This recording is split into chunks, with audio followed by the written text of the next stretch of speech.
नमस्कारम। आज हम पढ़ते हैं ह्यूमन ब्रेन, यानी इंसान का दिमाग। तो सब इंसानों के पास दिमाग होता है, यानी कि all human beings have human brain. So अगर आपके पास भी ह्यूमन ब्रेन है तो कमेंट करके बताइए। और हम आगे पढ़ते हैं। Is reflex action the only function of the spinal cord? तो कि बुक कहती है कि क्या रिफ्लेक्स एक्शन, जो हमने पिछली वीडियो में हमने पढ़ा था कि जो रिफ्लेक्स एक्शन होता है, क्या स्पाइनल कॉर्ड का वही फंक्शन होता है? रिफ्लेक्स एक्शन क्या होता है? अगर आप याद करो कि जैसे ही आप टीवी देख रहे हो, पीछे से कोई आपको आपके हाथ पर गर्म दूध लगाता है तो आप एकदम तेजी से अपना हाथ पीछे हटा लेते हो, ठीक है? उसी को रिफ्लेक्स एक्शन कहते हैं। वो सारी इंफॉर्मेशन हाथ से होते हुई आपकी स्पाइनल कॉर्ड तक जाती है और स्पाइनल कॉर्ड ही ऑर्डर दे देती है मसल्स को और वो हाथ पीछे हो जाता है। फिर स्पाइनल कॉर्ड उस मैसेज को ब्रेन तक पहुंचा देती है। इसी को हम रिफ्लेक्स एक्शन कहते हैं। तो स्पाइनल कॉर्ड रिफ्लेक्स एक्शन तो करती ही है, ठीक है? इसके साथ और सारे फंक्शन भी होते हैं, जैसे कि उसमें आगे लिखा हुआ है obviously not since we know that we are thinking beings. चलो पहले ये बताता हूँ कि स्पाइनल कॉर्ड और भी काम करती है, जैसे कि ये सेंट्रल नर्वस सिस्टम में क्या होता है, ह्यूमन ब्रेन और स्पाइनल कॉर्ड, और एक पेरिफेरल नर्वस सिस्टम होता है जिसमें नर्व्स होती हैं जो स्पाइनल कॉर्ड से निकलती हैं। अब बॉडी के जो डिफरेंट डिफरेंट ऑर्गन्स हैं उनमें से आने वाले नर्व्स को ब्रेन से कनेक्ट करने का काम करती है स्पाइनल कॉर्ड। देखो आगे लिखा हुआ है since we know that we are thinking beings, कि हम जानते हैं कि हम सोचने वाले इंसान हैं।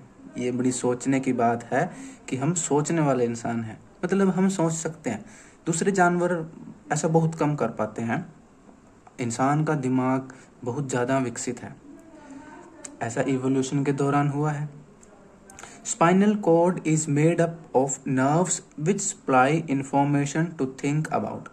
तो स्पाइनल कॉर्ड नर्व्स की बनी होती है, ठीक है? और वो सारे नर्व्स क्या हमें इंफॉर्मेशन देती हैं ताकि हम सोच सकें, है ना? जैसे कुछ भी हम अगर देख रहे हैं या हम किसी बॉडी से फील कर रहे हैं तो वो सारी इंफॉर्मेशन आ रही है और फिर हम उसके ऊपर सोचते हैं, फिर हम एक्शन लेते हैं।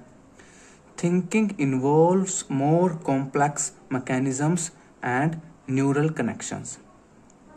अब थिंकिंग जो है एक कॉम्प्लेक्स एक्टिविटी है, एक जटिल एक्टिविटी, एक उलझी हुई प्रक्रिया है, ठीक है? और इसमें न्यूरल कनेक्शंस होते हैं, यानी कि काफ़ी सारे न्यूरॉन मिलकर के हमें सोचने के लायक बनाते हैं। हमारे बॉडी के डिफरेंट ऑर्गन्स में से इंफॉर्मेशन आ रही है, हाथों से, पैरों से, आँखों से, कानों से। हम देख रहे हैं, सुन रहे हैं, महसूस करते हैं और फिर हम सोचते हैं कि हमें क्या करना चाहिए, कैसा एक्शन लेना चाहिए। These are concentrated in the brain which is the main coordinating center of the body। ठीक है? क्या कि सारी बॉडी में से न्यूरॉन आते हैं और वो उन सब न्यूरॉन का सेंटर कौन है? ब्रेन है। वो सब के सब ब्रेन में जाके इकट्ठे होते हैं और वहाँ वो सारे न्यूरॉन मीटिंग करते हैं और फिर हम डिसीजन लेते हैं। यानी कि पूरी बॉडी में से इंफॉर्मेशन जो जो न्यूरॉन्स में से आ रही है वो सारी इंफॉर्मेशन स्पाइनल कॉर्ड के थ्रू ब्रेन तक पहुंचती है और फिर ब्रेन के अंदर हम सोचते हैं कि हमें उस स्टिमुलस का क्या रिएक्शन देना चाहिए, हमें क्या करना चाहिए। The brain and spinal cord constitute the central nervous system. कि अब सेंट्रल नर्वस सिस्टम क्या होता है? ब्रेन और स्पाइनल कॉर्ड, इन दोनों को मिलाकर के हम सेंट्रल नर्वस सिस्टम कहते हैं। They receive information from all parts of the body and integrate it। तो जो ब्रेन और स्पाइनल कॉर्ड क्या करती है? पूरी बॉडी से इंफॉर्मेशन लेती है। और इंफॉर्मेशन कैसे लेती है? न्यूरॉन से, जिनको हम पेरिफेरल नर्वस सिस्टम भी कहते हैं। कि ब्रेन और स्पाइनल कॉर्ड को छोड़ करके बॉडी में बाकी जो न्यूरॉन होते हैं वो पेरिफेरल नर्वस सिस्टम बनाते हैं, पीएनएस भी कहते हैं उनको। तो वो सारी की सारी इंफॉर्मेशन पेरिफेरल नर्वस सिस्टम किसको दे देता है, सेंट्रल नर्वस सिस्टम को, और फिर सेंट्रल नर्वस सिस्टम उसके ऊपर एक्शन लेता है, उस इंफॉर्मेशन को इंटीग्रेट करता है ना। इंटीग्रेट करने का मतलब क्या कि देखो आप सुन रहे हो, वो इन्फॉर्मेशन अलग आ रही है कानों से, आप देख रहे हो वो इन्फॉर्मेशन आ रही है आंखों से आपके ब्रेन में, आप टच कर रहे हो वो इन्फॉर्मेशन आ रही है आपकी स्किन से आपके ब्रेन में। फिर इन तीनों इन्फॉर्मेशन को जोड़ करके ब्रेन एक्शन लेता है ना। जैसे कोई आपको कुछ दे रहा है तो आप देख रहे हो, वो बात कर रहा है आपसे कि चाय पी लो, आप सुन रहे हो, और फिर वो उसने अपना चाय का गिलास आपको दिया, आपने गिलास पकड़ा तो आपकी स्किन ने बताया कि चाय गर्म है, तो फिर आप तीनों इन्फॉर्मेशन को इंटीग्रेट करके फिर आप एक्शन लेते हो। देखते आप चाय पीते हो या फूंक मार के पीते हो, तो सारी इन्फॉर्मेशन को जोड़ करके फिर ब्रेन सोचता है कि उसे क्या एक्शन लेना चाहिए। We also think about our actions. हम अपने एक्शंस के बारे में सोचते हैं। एक्शन क्या, जो भी आप एक्शन, जैसे आप चल रहे हो, लिख रहे हो, बात कर रहे हो, रो रहे हो, दौड़ रहे हो, हंस रहे हो, खा रहे हो, गा रहे हो, वो सब एक्शन हम अपने एक्शन करने से पहले सोचते हैं। Writing, talking, moving a chair, clapping at the end of a program are examples of voluntary actions which are based on deciding what to do next। देखो अब यहाँ वर्ड आया वॉलंटरी एक्शन। वॉलंटरी एक्शन क्या, ऐसे action जो हमारे control में होते हैं और हम अपनी मर्जी से उन एक्शन को करते हैं या उन एक्शन को बंद कर सकते हैं, स्टार्ट कर सकते हैं, बंद कर सकते हैं। जैसे राइटिंग, लिखना, आप अपनी मर्जी से पेन उठा करके लिखते हो, जो चाहो लिखते हो और अपनी मर्जी से फिर बंद कर देते हो। टॉकिंग, बात करना, आप अपनी मर्जी से बोलते हो, अपनी मर्जी से चुप हो जाते हो, आपके कंट्रोल में है। ऐसा नहीं है कि आपका हाथ खुद ब खुद लिख रहा है कुछ कुछ, आपका मुंह खुद ब खुद बोल रहा है। मूविंग अ चेयर, आप कुर्सी लेकर जा रहे हो कहीं, चेयर को उठा रहे हो, वो भी आप कंट्रोल में होता है।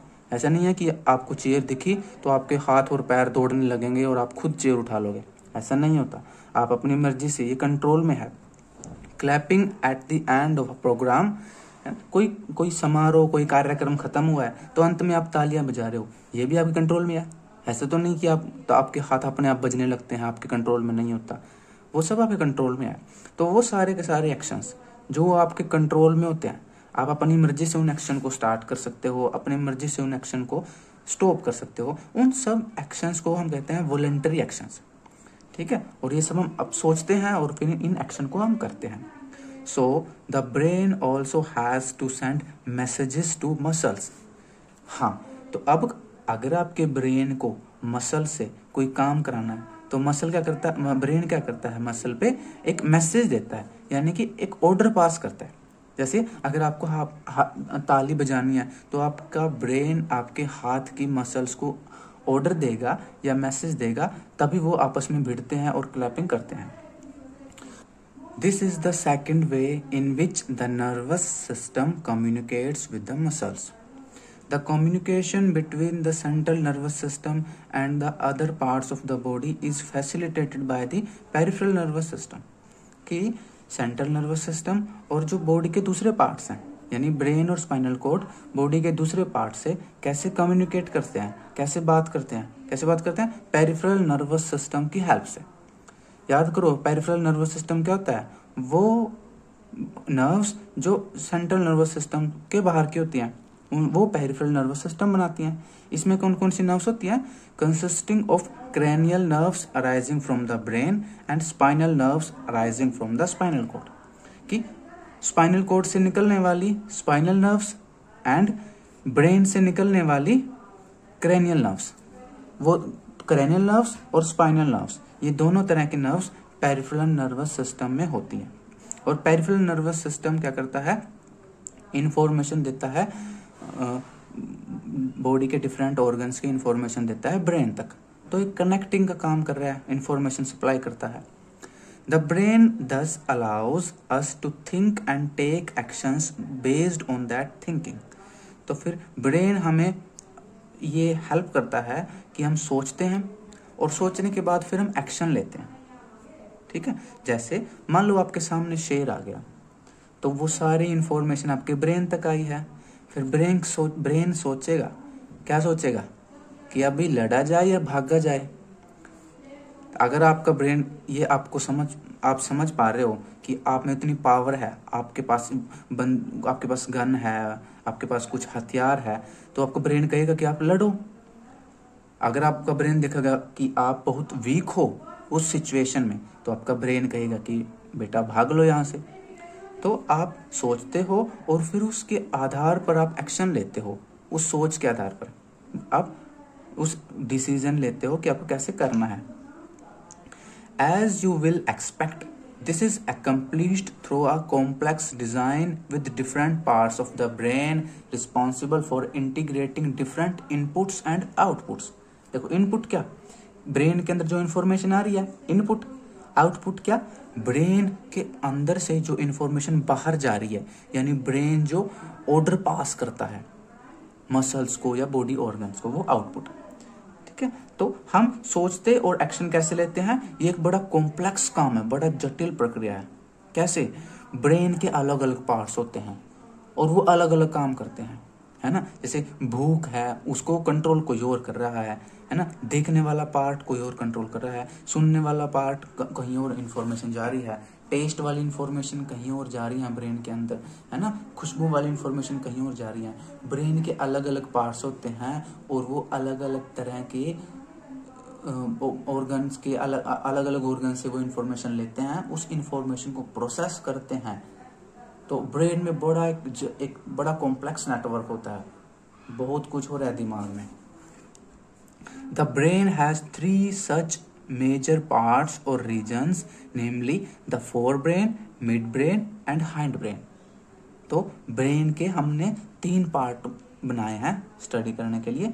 एक तो फोर ब्रेन, आगे वाला हिस्सा ब्रेन का, मिड ब्रेन, ब्रेन का बीच वाला हिस्सा, हाइंड ब्रेन, ब्रेन का सबसे पीछे वाला हिस्सा। ये है ह्यूमन ब्रेन का डायग्राम। कुछ ऐसा दिखता है हमारा दिमाग। तो हमारे दिमाग को हमने 3 पार्ट्स में डिवाइड किया है। एक तो है फोर ब्रेन, यानी कि ब्रेन का सबसे आगे वाला हिस्सा। ये जो आपको दिख रहा है ना, ये वाला हिस्सा जो खिचड़ी सी आपको दिख रही है बनी हुई, ठीक है, ये वाला हिस्सा, इसको कहते हैं फोर ब्रेन। उसके बाद मिड ब्रेन, यानी बीच का हिस्सा ब्रेन का, ये वाला जो हिस्सा है इसको कहते हैं मिड ब्रेन। और उसके बाद तीसरा हिस्सा ब्रेन का हाइंड ब्रेन। हाइंड ब्रेन क्या है, सबसे लास्ट वाला, पीछे का हिस्सा। तो पीछे का हिस्सा ये वाला जो हिस्सा है, ये वाला, ये ट्री जैसा जो बना हुआ है स्ट्रक्चर, और ये वाला जो ट्यूब निकली हुई है, ये है हाइंड ब्रेन। ये है हाइंड ब्रेन। पहले हम बुक को पढ़ते हैं। बुक हमें क्या क्या बताती है इन्फॉर्मेशन, तो सबसे पहले हम उस इन्फॉर्मेशन को डिस्कस करते हैं। उसके बाद फिर मैं एक बार वापस से इस डायग्राम पर आकर के आपको दोबारा से रिपीट करके इन अलग अलग पार्ट्स के फंक्शन बताऊंगा। तो पहले हम बुक की सुनते हैं, फिर आप मेरी सुन लेना। The fore brain is the main thinking part of the brain, है ना। कि जो फोर ब्रेन होता है, जो आगे वाला हिस्सा भी हमने देखा, वो सबसे मेन पार्ट है जो थिंकिंग काम करता है। एक्चुअल में तो ब्रेन का हर पार्ट इंपॉर्टेंट होता है। तो जो मेन थिंकिंग का, सोचने वाला जो काम है, वो फोर ब्रेन करता है। It has regions which receive sensory impulses from various receptors. तो फोर ब्रेन में क्या है, सेंसरी इम्पल्सेस, यानी सेंसेस। आपको याद है हमारे अंदर कितनी सेंसेस होती हैं, 5 सेंसेस, आंख, नाक, कान, जीभ और त्वचा यानी स्किन।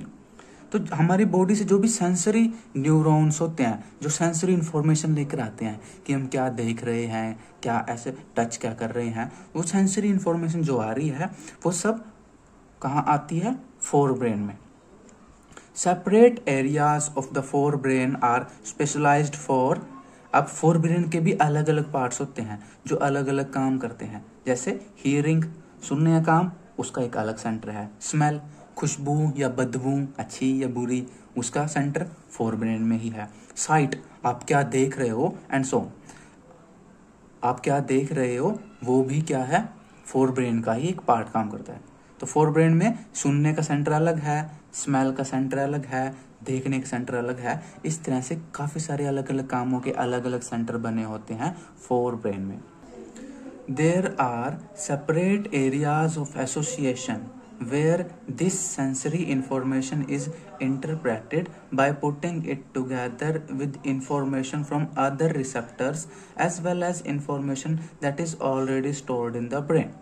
कि ब्रेन में अलग अलग पार्ट्स होते हैं जो क्या करते हैं, इस सेंसरी इंफॉर्मेशन को इंटरप्रेट करते हैं, मतलब इस पे काम करते हैं, इसको समझते हैं। और कैसे समझते हैं कि जो इन्फॉर्मेशन ब्रेन में पहले ही स्टोर है। मान लो आपके ब्रेन, जैसे मान लो सबसे पहले आपने एक कार देखी, सबसे पहली बार देखी, तो वो उस कार की इंफॉर्मेशन आपकी ब्रेन में फीड हो जाती है, वो आपकी मेमोरी में ऐड हो जाती है। फिर उसी कार को आप 1 साल बाद देख रहे हो, तो 1 साल बाद जब आप उस कार को देख रहे हो, वो इन्फॉर्मेशन आपके ब्रेन में आई, तो ब्रेन को ध्यान में आता है, जब ब्रेन उस इन्फॉर्मेशन को देखता है, उसको ध्यान में आता है कि इसी कार को तो मैंने 1 साल पहले भी देखा हुआ है। तो ब्रेन क्या करता है, उस टाइम पे जो कार दिख रही है, उस दिखने वाली चीज को, उस इंफॉर्मेशन को वो मैच करता है अपनी मेमोरी से कि पहले मैंने कार देखी थी वो कैसी थी, वो उसको मैच करता है। फिर उन दोनों इन्फॉर्मेशन को मैच करके हमें याद आ जाता है कि कार नई है या पुरानी है, वही है या अलग है या सेम कार है। तो क्या कि हमारे ब्रेन में मेमोरी होती है और उस मेमोरी से हम चीज़ों को बाद में मैच करके देखते हैं। जैसे आप एक बार आपने टेस्ट दिया, तो अगले हफ्ते आप टेस्ट दोगे तो आप मेमोरी देखते हो, अच्छा पिछले हफ्ते तो ये वाला क्वेश्चन आया था या नहीं आया था। इस तरह से हमारी ब्रेन में मेमोरी होती है और उस मेमोरी से हम इंफॉर्मेशन को मैच करके देखते हैं कि क्या ये वही चीज़ है जो मैंने देखी थी या नहीं है। Based on all this, a decision is made about how to respond and the information is passed on the motor areas which control the movement of voluntary muscles.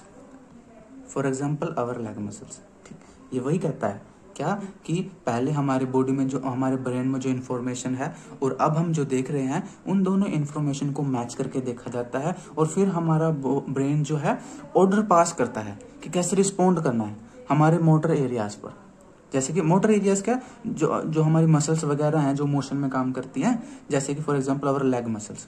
यानी कि जैसे मान लो आप 1 हफ्ते पहले कहीं दोस्त के घर जा रहे थे और एक कुत्ता आपके पीछे पड़ गया और आप दौड़ पड़े और वो कुत्ता स्लो दौड़ रहा था, आप आसानी से दौड़ते हुए उससे बच गए।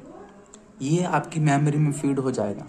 अब 1 हफ्ते बाद जब आप उसी गली से जा रहे हो तो कुत्ता आपके फिर दिखाई दिया कुत्ता आपको, तो आपके ब्रेन ने देखा भी ओके डॉगी दिख गया है, तो आपका ब्रेन में मेमोरी आई कि पहले कुत्ता मेरे पीछे दौड़ा था और मैं इतनी स्पीड से दौड़ा था और ये पीछे ही रह गया था।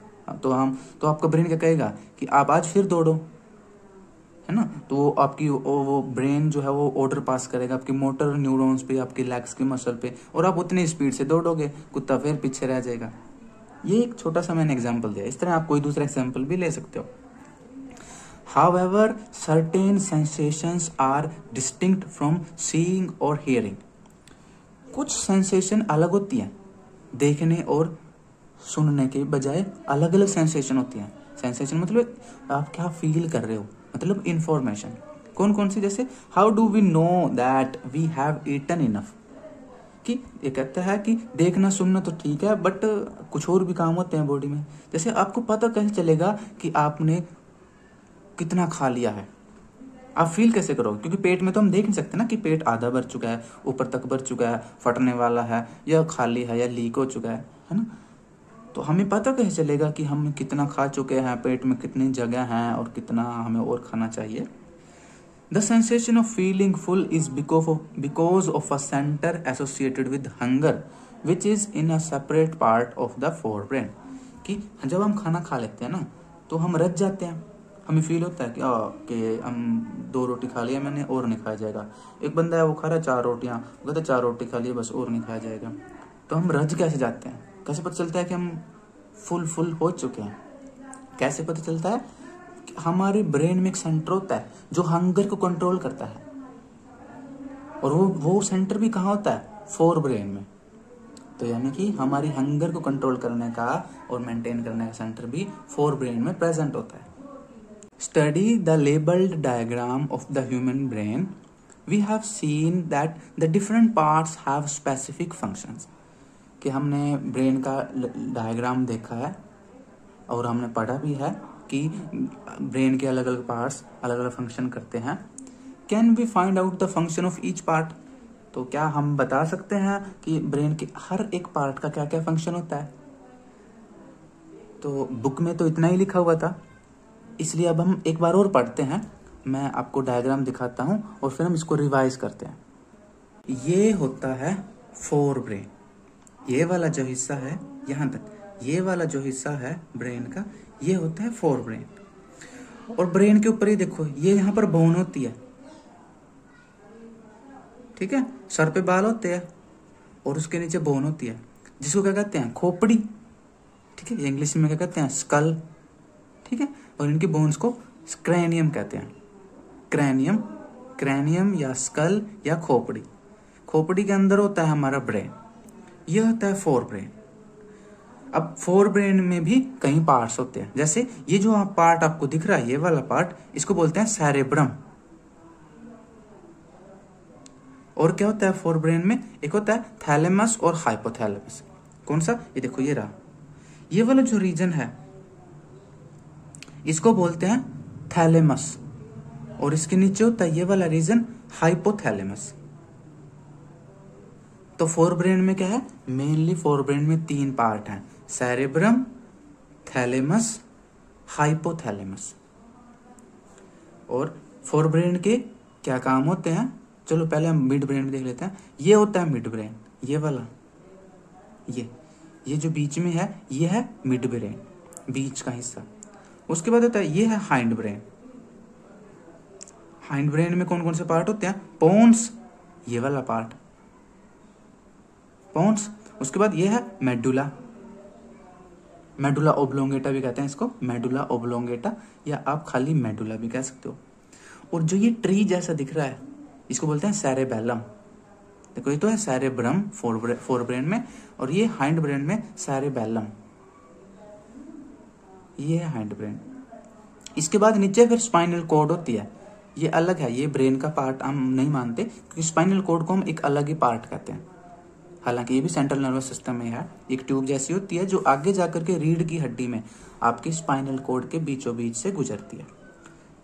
तो आप, ये ब्रेन का इस तरफ आंखें हैं इंसान की, ये पीछे गर्दन का पीछे वाला हिस्सा है, इसको छोटा दिमाग भी कहते हैं, छोटा दिमाग। तो अब हम इनके अलग अलग फंक्शन पढ़ते हैं। फोर ब्रेन के क्या क्या फंक्शन है? स्मेल को कंट्रोल करता है ये, कि कैसी खुशबू है, गंदी है, बदबू है, उसको कंट्रोल मतलब उसका पता लगाता है, कि स्मेल का हमें पता चलता है फोर ब्रेन से। वॉलेंटरी एक्शंस ऑफ बॉडी के ऐसे एक्शंस जो बॉडी कंट्रोल में होते हैं, जैसे लिखना, पढ़ना, हंसना, रोना, गाना, चलना, धोना, ये सब क्या है? Voluntary actions of the body. इनको भी फोर ब्रेन कंट्रोल करता है।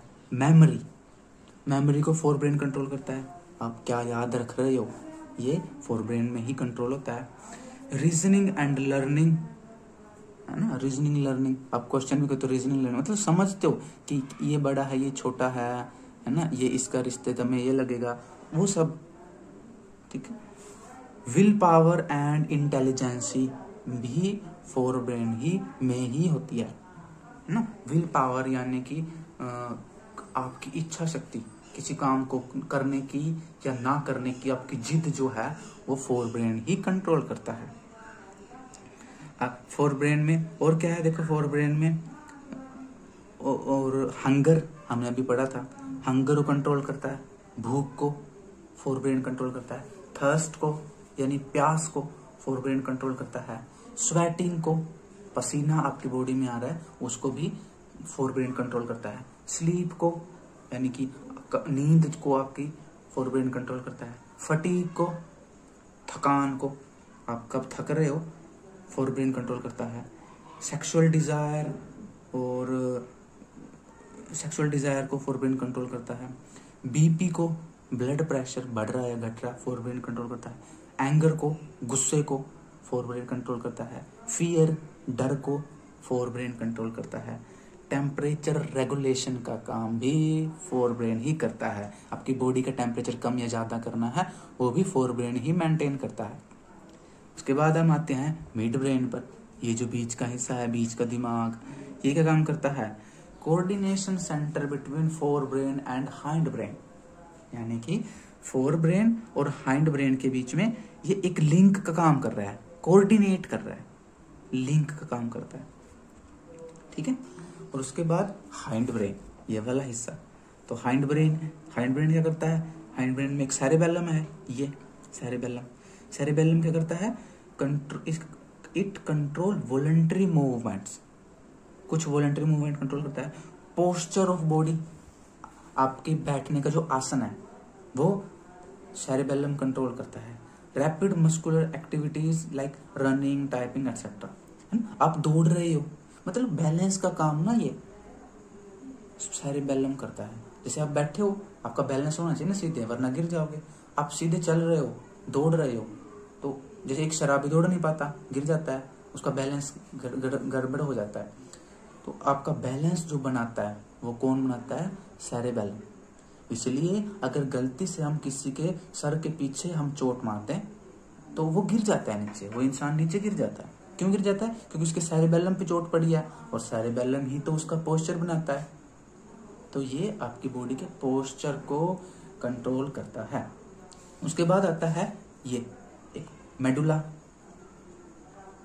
ओब्लोंगेटा, या अगर मैं बताऊं, अगर मैं कंप्लीटली बताऊं सारे पूरे हाइंड ब्रेन के ही बताऊं अगर, ठीक है, तो ये क्या काम करता है? हार्ट बीट को कंट्रोल करता है hind brain.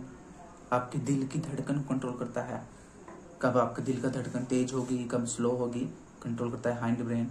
Rate of respiration, सांस तेजी से ले रहे हो या धीरे धीरे ले रहे हो, हाइंड ब्रेन कंट्रोल करता है। सिक्रीशन ऑफ सलाइवा क्या होता है? मुंह में पानी आना।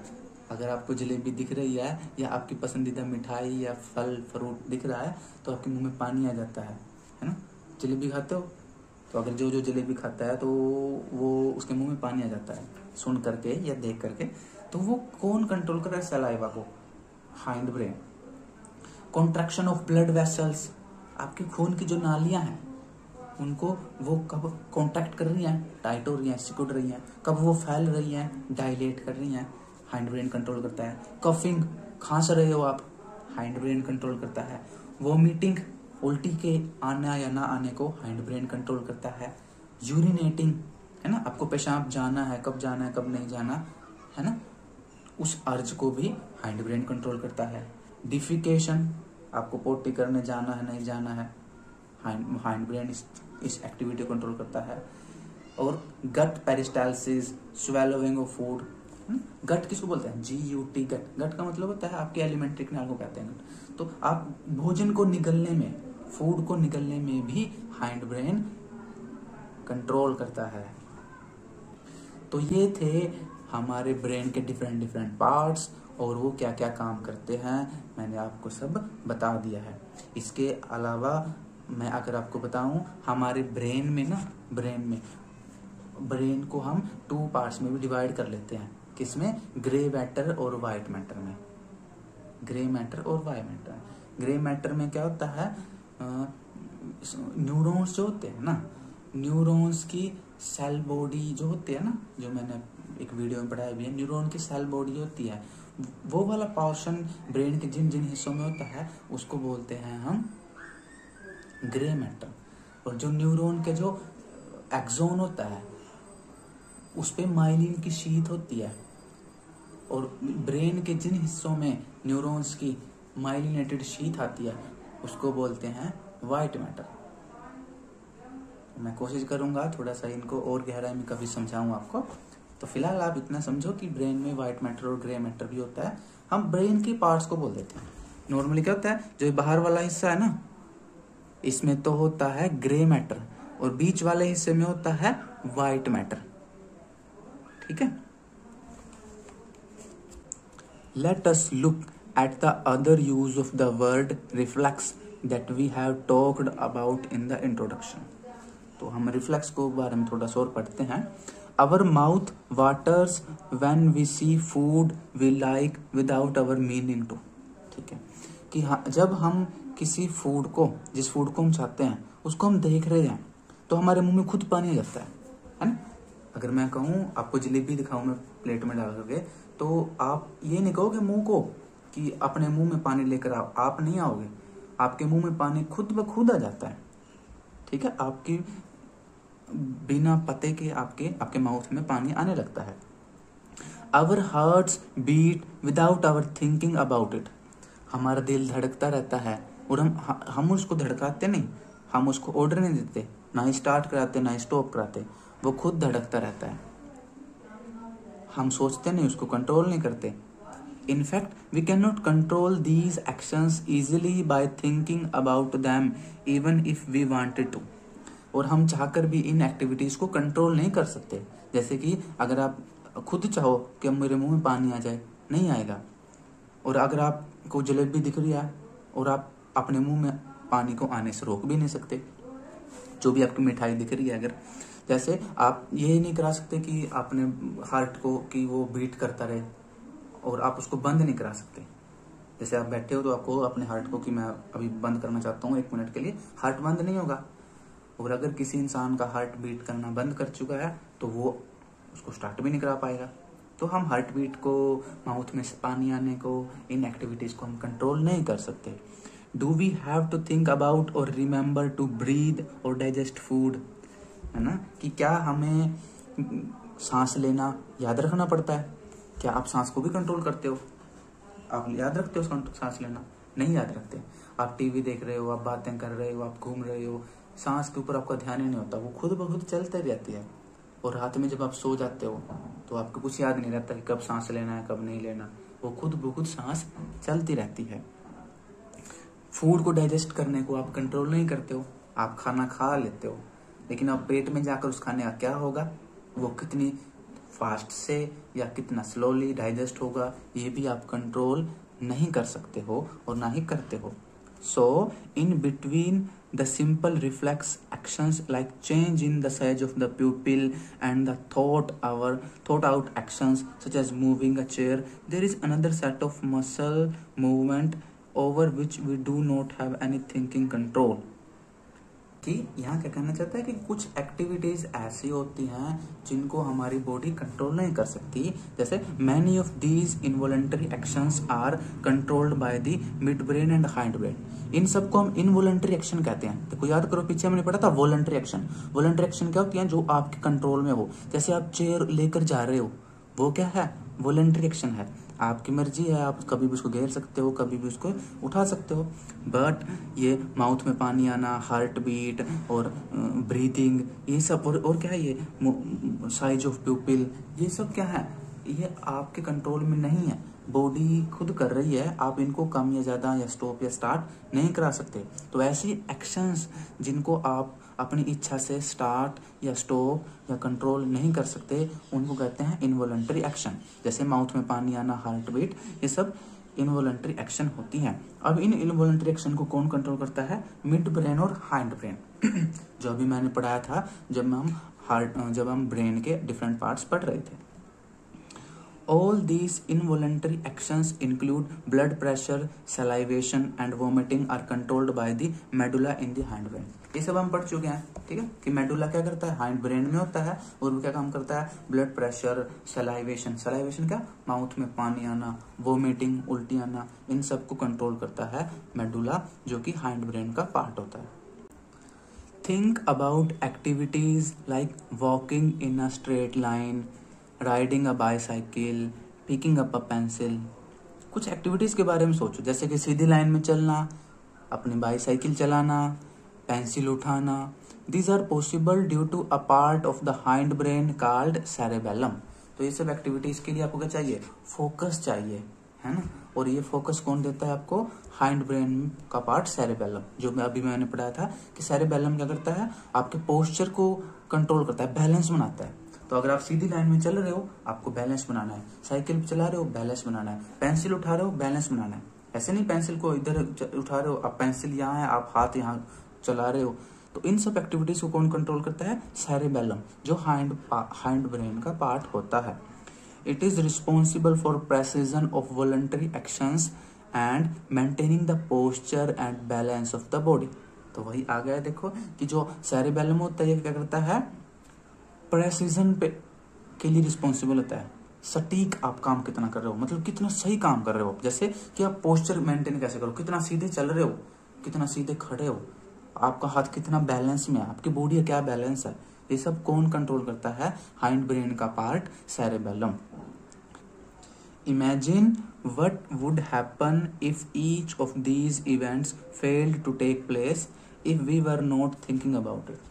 तो क्या कहता है कि आप कल्पना कीजिए अगर ये सब काम ना हो पाए और हम जो है इनके बारे में ना सोच रहे हो और ये ना काम हो तो क्या होगा, है ना। जैसे कुछ भी आप अगर आप सोचो, मान लो अगर आप हार्ट बीट आप उसके बारे में नहीं सोच रहे हो तो आप भूल जाते हो। कब किसको याद रहता है हार्ट बीट को कंट्रोल करना, सांस लेना किसको याद रहता है।